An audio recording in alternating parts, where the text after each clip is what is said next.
जय हिंद दोस्तों, हम इस वीडियो में बात करेंगे आपातकाल के बारे में। तो आइए, क्लास 11 12 के सबसे ज़्यादा इम्पोर्टेंट है और क्लास 12 के लिए बोर्ड एग्जाम के लिए सबसे ज़्यादा इम्पोर्टेंट है।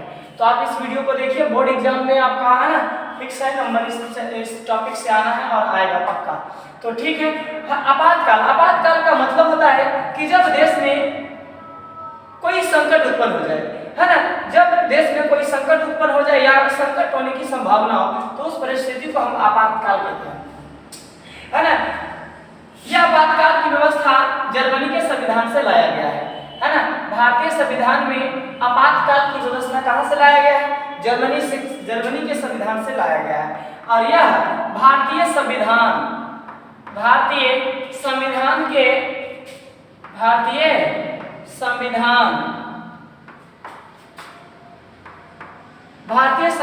के भाग 18 में इसका उल्लेख किया गया है।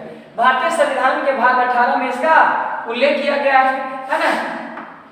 यदि हम संविधान के अनुच्छेद की बात करें तो अनुच्छेद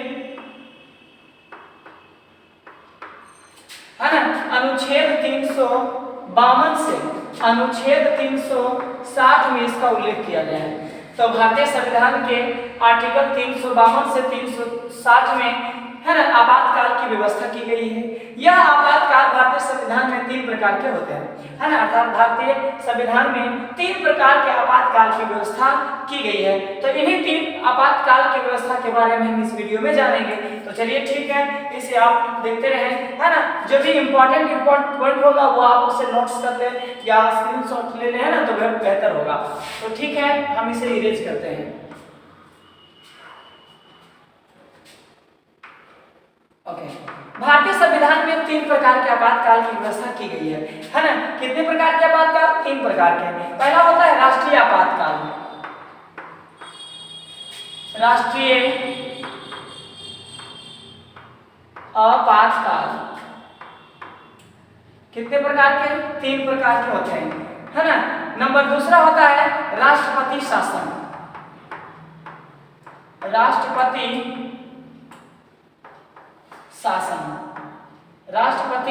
शासन इसका वर्णन अनुच्छेद 356 में किया गया है। जबकि राष्ट्रीय आपातकाल का है ना वर्णन 352 में किया गया है। राष्ट्रीय आपातकाल का वर्णन किस अनुच्छेद में किया गया है? अनुच्छेद 352 में किया गया है। उसके बाद तीसरा होता है वित्तीय आपातकाल। तीसरा क्या होता है? वित्तीय आपातकाल होता है। वित्तीय आपातकाल तीसरा वित्तीय आपातकाल होता है, जिसका उल्लेख अनुच्छेद 360 में किया गया है। तो ये 3 प्रकार के आपातकाल होते हैं। इसी 3 आपातकाल के बारे में हम इस वीडियो में जानेंगे। तो ठीक है, आप नोट्स कर सकते हैं या इसका स्क्रीनशॉट ले सकते हैं। फिर हम आगे बात करते हैं, इन तीनों आपातकाल के बारे में आप जानेंगे। ओके, तो ठीक है।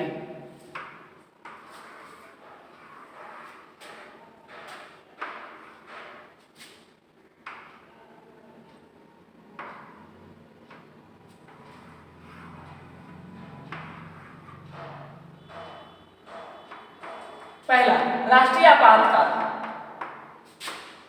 राष्ट्रीय आपातकाल अनुच्छेद 352 अनुच्छेद 352 में 352 किसमें किया गया है? अनुच्छेद 352 में किया गया है। सबसे पहले यदि आप इसके बारे में समझें तो राष्ट्रीय आपातकाल का मतलब क्या होता है और राष्ट्रीय आपातकाल किस कंडीशन में लगाए जाते हैं उसके बारे में सबसे इंपॉर्टेंट है। और ये कब लागू किए? तो हम बता दें कि ये सिर्फ मात्र 3 बार लागू किए। देश में भी कुल मिला के 3 राष्ट्रीय आपातकाल की घोषणा हो चुका है। तो राष्ट्रीय आपात का मतलब होता है कि जब कोई देश भारत पर आक्रमण कर दे या देश के अंदर सांप्रदायिक दंगे हो जाए, आंतरिक कलह उत्पन्न हो जाए या सशस्त्र विद्रोह हो जाए, है ना, या देश के अंदर सशस्त्र विद्रोह हो जाए, तब उस स्थिति में देश में राष्ट्रीय आपातकाल की घोषणा कर दी जाती है। राष्ट्रीय आपातकाल की घोषणा है ना राष्ट्रपति के द्वारा प्रधानमंत्री के अनुमति पर किया जाता है। यह लोकसभा में है ना, लोकसभा और राज्यसभा में 2/3 भाग से पास होने के बाद यह राष्ट्रपति के द्वारा देश में राष्ट्रीय आपातकाल की घोषणा कर दी जाती है और देश में राष्ट्रीय आपातकाल लग जाता है। इसी को हम राष्ट्रीय आपातकाल कहते हैं। क्लियर है? तो आप परिभाषा लिख सकते हैं कि जब किसी देश या अन्य देशों के द्वारा भारत पर या अपने देश पर आक्रमण कर दिया जाता है ना, या देश के अंदर सांप्रदायिक दंगे, आंतरिक कलह या सशस्त्र विद्रोह हो जाए, तो उस स्थिति में देश में राष्ट्रीय आपातकाल की घोषणा कर दी जाती है, जिसे हम राष्ट्रीय आपातकाल कहते हैं। तो इस प्रकार से राष्ट्रीय आपातकाल 2 कंडीशन में होता है ना। कितने कंडीशन में? एक तो विदेशी का आक्रमण, विदेशी का आक्रमण, विदेशी का आक्रमण। जब देश में कोई देश आक्रमण कर दे तो उस कंडीशन में है ना आपातकाल की घोषणा कर दी जाती है। दूसरा कंडीशन क्या होता है ना, सांप्रदायिक दंगे या आंतरिक कलह, आंतरिक विद्रोह, आंतरिक विद्रोह, आंतरिक विद्रोह है ना। देश के अंतर्गत अलग अलग संप्रदायों के बीच यदि आंतरिक विद्रोह हो जाए, सांप्रदायिक दंगे हो जाए, या अब इसके स्थान पे हम सशस्त्र विद्रोह बोलते हैं है ना, या सशस्त्र विद्रोह हो जाए, सशस्त्र विद्रोह, सशस्त्र विद्रोह हो जाए, तो उस कंडीशन में ये 2 कंडीशन है, इन 2 कंडीशनों में देश में राष्ट्रीय आपातकाल की घोषणा कर दी जाती है। राष्ट्रीय आपातकाल की घोषणा कर दी जाती है। ओके, तो राष्ट्रीय आपातकाल घोषणा के मुख्यतः 2 ही रीजन्स हैं। कब लागू होते हैं? पहला, विदेशी का आक्रमण हो जाए, विदेशी का है ना, कोई देश यदि भारत पर आक्रमण कर दे, उस कंडीशन पे आक्रमण करने के बाद राष्ट्रीय आपातकाल। दूसरा, आंतरिक विद्रोह या सशस्त्र विद्रोह, या हम कह सकते हैं ये दोनों एक ही चीज है। आंतरिक विद्रोह, सशस्त्र विद्रोह या सांप्रदायिक दंगे कह सकते हैं। उस कंडीशन में देश में राष्ट्रीय आपातकाल की घोषणा कर दी जाती है। ओके, तो यहाँ तक हो गया। आप चाहें तो इसे नोट कर सकते हैं। ठीक,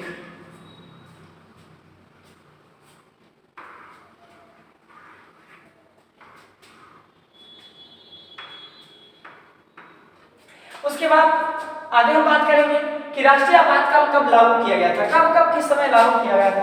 तो प्रथम की यदि हम बात कर लें तो प्रथम 1962 में है ना, प्रथम 1962 में जब चीन ने पंचशील समझौता का उल्लंघन करते हुए है ना 1962 में भारत पर आक्रमण कर दिया, आक्रमण, भारत पर आक्रमण कर दिया। उस स्थिति में देश में है ना, उस स्थिति में भारत में राष्ट्रीय आपातकाल की घोषणा कर दी गई थी। नंबर दूसरा 1971 दूसरा राष्ट्रीय आपातकाल की घोषणा अनुच्छेद 1971 में की गई थी, जब है ना, जब पाकिस्तान बल्कि बांग्लादेश का संकट उत्पन्न हुआ था और 1971 में बांग्लादेश को है ना करने के लिए बांग्लादेश खुद स्वतंत्र होना चाह रहा था। तो उस कंडीशन में भारत पर आक्रमण कर दिया गया था पाकिस्तान के द्वारा। तब भारत ने है ना उसे पीछे तक टिकाया और उसे पराजित कर दिया, और उस कंडीशन में भी भारत में राष्ट्रीय आपातकाल लागू हो गया था। और इस कंडीशन में ही राष्ट्रीय आपातकाल होने के बाद प्रधानमंत्री इंदिरा गांधी थी, और इंदिरा गांधी ने है ना बांग्लादेश का उदय करवा दिया। और बांग्लादेश की उत्पत्ति भी 1971 में ही हुआ था। बांग्लादेश की उत्पत्ति 1971 में, जिसके प्रथम प्रधानमंत्री मुजीबुर रहमान बने थे। चलिए ठीक है ना। तो तीसरा यदि हम बात कर ले तो 1975 है ना, 1975 डेट याद रखिएगा, 25 जून है ना, 25 जून 1975 ईस्वी को, 25 जून 1975 ईस्वी को इंदिरा गांधी के नेतृत्व में भारत में राष्ट्रीय आपातकाल, यह राष्ट्रीय आपातकाल में साजिश था है ना। इंदिरा गांधी के खिलाफ देशों में विद्रोह चल रहा था, देशों में उनके खिलाफी थे, इस कारण है ना विपक्षी थे वो इंदिरा गांधी का विरोध कर रहे थे। उसी दौरान इंदिरा गांधी का काफी विरोध हुआ, तो इन विरोधियों को कुचलने के लिए ही इंदिरा गांधी ने है ना आंतरिक कलह की बात कहकर देश में राष्ट्रीय आपातकाल की घोषणा कर दिए थे और यह राष्ट्रीय आपातकाल लगभग 21 महीने से ज्यादा चला था। 21 महीने अर्थात 2 वर्ष हम मान ही सकते हैं ना, 2 वर्ष तक चला था और अंत में है ना 1971 का लोकसभा है ना 1977 का लोकसभा यानी कि 75 से 77 का लोकसभा चुनाव हुआ जिसमें कांग्रेस अर्थात इंदिरा गांधी पूरी तरह से पराजित हो गई थी। तो ठीक है, याद रखेंगे ये 3 बार भारत में राष्ट्रीय आपातकाल की घोषणा की गई है। और एक बात, राष्ट्रीय आपातकाल की घोषणा कर देने के बाद अनुच्छेद 20 और अनुच्छेद 21 रद्द नहीं होता है, बाकी सभी मौलिक अधिकार राष्ट्रीय आपातकाल में खत्म हो जाते हैं, है ना। तो ठीक है, ये था पूरे राष्ट्रीय आपातकाल के बारे में। प्रश्न आता कहां से? प्रश्न ऐसे पूछता है कि भारत में राष्ट्रीय आपातकाल की घोषणा कब की गई थी? 1952। दूसरा पूछता है ना, भारत में 1975 में किस प्रधानमंत्री के द्वारा राष्ट्रीय आपातकाल की घोषणा की गई थी? तो 1975 में बनी थी, है ना, प्रधानमंत्री इंदिरा गांधी के नेतृत्व में। ओके, तो ये आप समझ गए होंगे। ठीक है, मैं इसे हटाता हूँ, आप इसका नोट्स बना लें और अच्छा होगा ताकि याद करें आप, है ना। और हम दूसरा बात करते हैं। दूसरा होता है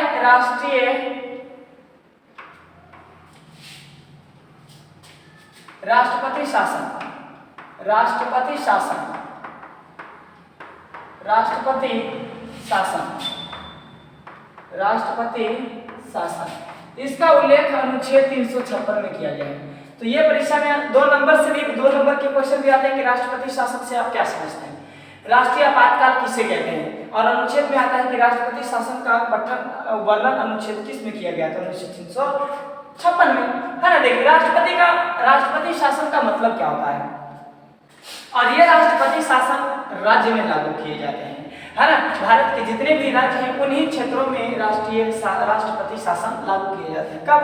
जब राज्य में मुख्यमंत्री के द्वारा दिए गए निर्देश के द्वारा काम नहीं करता है, संवैधानिक के अनुसार काम नहीं करता है, तो उस कंडीशन में राष्ट्रपति के द्वारा नियुक्त व्यक्ति राज्यपाल होते हैं राज्य में, उन्हीं राज्यपाल के कहने पर राष्ट्रपति के द्वारा इसमें शासन लगा दिया जाता है और मुख्यमंत्री के हाथों से सत्ता को छीनकर अपने कब्जे में ले लेते हैं। इसी को हम क्या कहते हैं जी?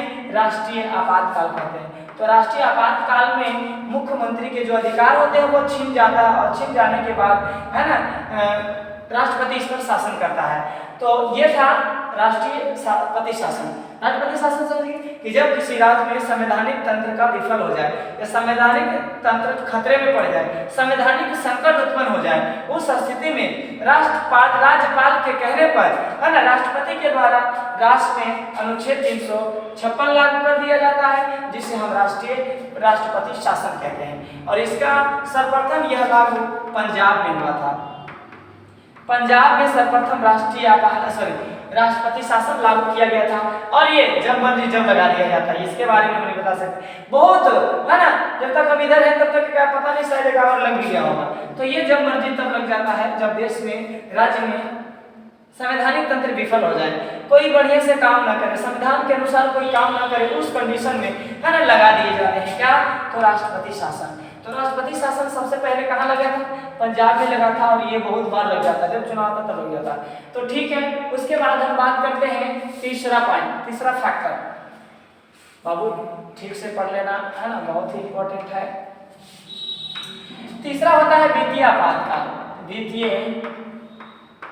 वित्तीय आपातकाल क्या होता है जी? वित्तीय आपातकाल, है ना। तीसरा होता है वित्तीय आपातकाल। क्या होता है जी? तीसरा वित्तीय आपातकाल। वित्तीय आपातकाल का वर्णन अनुच्छेद 360 में किया गया और एक बात अच्छी बात है ना कि यह 2021 के एग्जाम में भी आ चुका है ना, 2021 के चुनाव में भी आ चुका है ना। तो इसे आप इंपॉर्टेंट मान के चले, ये आता है। तो देखिए वित्तीय आपातकाल का मतलब क्या होता है? जब देश के अंदर फाइनेंशियल संकट आ जाए, जब देश के अंदर वित्तीय अर्थात पैसे की कमी आ जाए, भुखमरी उत्पन्न हो जाए, उस स्थिति को हम वित्तीय आपातकाल कहते हैं। क्या कहते हैं? वित्तीय आपातकाल कहते हैं। और भारत में अभी तक एक बार भी वित्तीय आपातकाल की घोषणा नहीं हुई है, क्योंकि इतना थोड़ी ना पाकिस्तान थोड़ी ना भिख मांगा है भारत, है ना, भिखारी है जो कि वित्तीय आपातकाल वित्तीय संकट। भारत सोने की चिड़िया है और रहेगा, है ना, रहेगा, है ना, इसके लिए कोई दिक्कत नहीं। कभी भी भारत में वित्तीय आपातकाल की घोषणा नहीं की गई। तो आप याद रखें कि वित्तीय आपातकाल का गठन अनुच्छेद 360 में किया गया है। ओके, तो ठीक है, इस वीडियो में इतना ही।